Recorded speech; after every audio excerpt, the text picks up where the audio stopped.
तो एक क्वेश्चन करते हैं, if i z cube plus z square minus z plus i is equal to 0, show that mod z is equal to 1. I z cube plus z square minus z plus i is equal to 0. तो इसमें Z square common ले लें अपन, तो क्या आ जाएगा, i z plus 1 minus z minus i is equal to 0.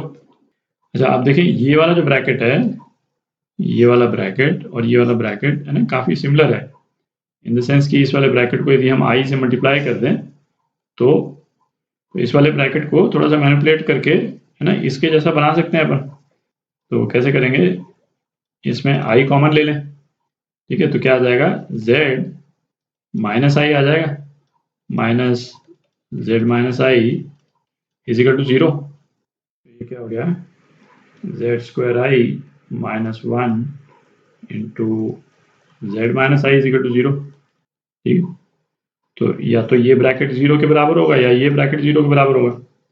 तो यदि तो z माइनस आई जो है वो 0 के बराबर हुआ, इसका मतलब क्या हुआ, z जो है वो i हो गया और मॉड z 1 हो गया, है ना. यही अपने को प्रूव करना.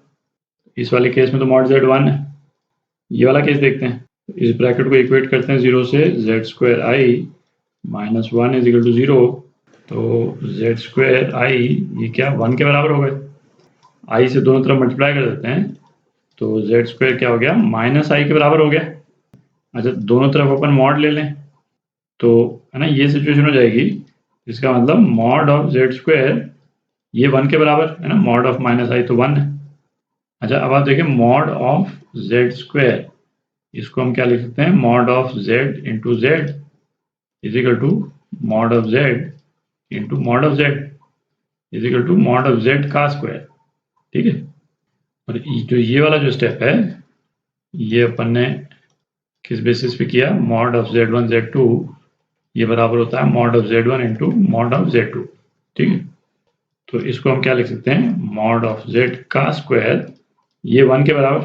ठीक है, तो मॉड ऑफ z क्या आ गया 1, है ना. माइनस 1 तो ऑब्वियसली लेंगे नहीं, ये डिस्टेंस है. तो दोनों ही केस में मॉड z जो है वो 1 के बराबर आता है. दोनों ब्रैकेट्स को अपन 0 करते हैं तो मॉड z 1 के बराबर आता है ना. तो हेंस प्रूव्ड. तो क्वेश्चन करते हैं, if z is any complex number, है ना, जो इस रिलेशन को सेटिस्फाई कर रहा है, तो मैक्सिमम वैल्यू पूछिए इस एक्सप्रेशन की. तो नॉर्मली है ना इस तरह के एक्सप्रेशंस की जब मैक्सिमम या मिनिमम वैल्यू अपने को निकालनी होती है तो अपन ट्राइंगल इनइक्वालिटी यूज करते हैं. ठीक है, और तो ट्राइंगल इनइक्वालिटी है ना क्या यूज करते हैं अपन, कि किसी भी ट्राइंगल की जो थर्ड साइड है वो कम होती है बाकी दोनों साइड्स के एडिशन से, है ना. जो बाकी दोनों साइड्स की जो लेंथ है उसके सम से कम होती है थर्ड साइड, और या फिर ज्यादा होती है mod z1 minus mod z2. बाकी दोनों साइड्स की जो लेंथ है उसके डिफरेंस से ज्यादा होती है. ठीक है, और ये थर्ड साइड जो है वो हुई क्या है ना, उसको यदि फर्स्ट टू साइड्स के रिस्पेक्ट में हम डिफाइन करें तो z1 प्लस माइनस z2 है ना, ये थर्ड साइड हो गई और रिलेशन जो है अपना क्या हो गया, ये रिलेशन हो गया माइनस z2. ठीक है, अच्छा, अब हमारे को यदि मिनिमम या मैक्सिमम वैल्यू इस वाले एक्सप्रेशन की निकालनी है ना, तो यदि तो मैक्सिमम वैल्यू निकालनी है तो ये राइट हैंड साइड वाला रिलेशन यूज करेंगे ऑब्वियसली, क्योंकि ये वाली जो वैल्यू है इस वैल्यू से कम है ऑल द टाइम. तो ये वाली वैल्यू जो है वो इसकी मैक्सिमम वैल्यू हो गई, और मिनिमम वैल्यू जब अपने को निकालनी है तो अपन रिलेशन का ये वाला साइड यूज करते हैं मिनिमम वैल्यू के लिए. क्यों, क्योंकि ये वाली जो टर्म है थर्ड साइड वो इस वाली टर्म से हर बार ज्यादा ही होगी. तो ये वाला जो ये डिफरेंस जो है ये मिनिमम वैल्यू हो गई है ना थर्ड साइड की. तो अपने को जिस एक्सप्रेशन की मिनिमम या मैक्सिमम वैल्यू निकालनी है उसको अपन क्या करते हैं, 2x माइनस 6 प्लस 5y, इसको अपन इसके टर्म्स में एक्सप्रेस कर लेते हैं बेसिकली. तो इसको हम क्या लिख सकते हैं, twice z minus 3 minus 2i. ठीक है, इस टर्म में लिख लिया और इसके बराबर बनाने के लिए इसको प्लस 9i. ठीक है, तो बेसिकली क्या हुआ है, ये हमारा Z1 हो गया, ये Z2 हो गया और ये हमारा Z3 हो गया। ठीक है, तो अब इस वाले एक्सप्रेशन में अपन यूज कर सकते हैं कि mod of 2z minus 6 plus 5i ये किससे कम है, mod of 2z minus 3 minus 2i plus mod of 9i।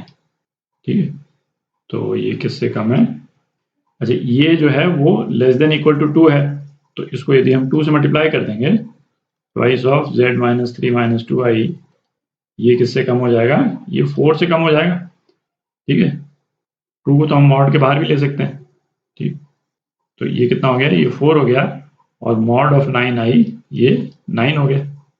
ठीक है, तो ये वाला जो एक्सप्रेशन है इसको मैं यहाँ लिख लूँ, 2z माइनस 6 प्लस 5i ये लेस देन 13 हो गया। ठीक, तो 13 इसकी मैक्सिमम वैल्यू है ना, 13 इसकी मैक्सिमम वैल्यू है, तो ये आपका आंसर है।